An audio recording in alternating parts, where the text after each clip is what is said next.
Општина Струмица ќе додели финансиска помош за настраданите во земјотресот во Турција и Сирија во висина од 800.000 денари.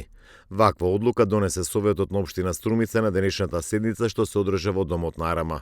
Како што беше кажано, од буџетот на општината ќе бидат издвоени средства во висина од по 400.000 денари за настраданите и во Турција и во Сирија.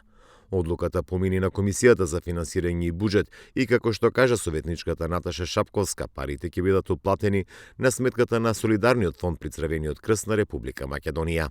Паричната помош ќе се реализира преку уплата на средствата на Фондот на солидарноста на Црвениот крст на Република Северна Македонија. По дадените објаснувања, Комисијата донесе заклучок со кој на Советот му предлага да донесе одлука за давање помош на настраданите од катастрофалниот земјотрес во Република Турција и Сириската Арапска Република во вкупен износ од 800.000 денари, односно по 400.000 денари поединечно. Катастрофалниот земјотрес се случи на 6 февруари и ги зафати пограничниот регион на Турција и Сирија, при што загина над 40.000 жители, а илјадници објекти се срушени. До сега голем број на физички лица и институции од Струмица се вклучија во собирање на помош. Уметници, Струмишкиот театар, но и училишта сами организираа хуманитарни акции за собирање донации и помош за настраданите од земјотресот во Турција и Сирија.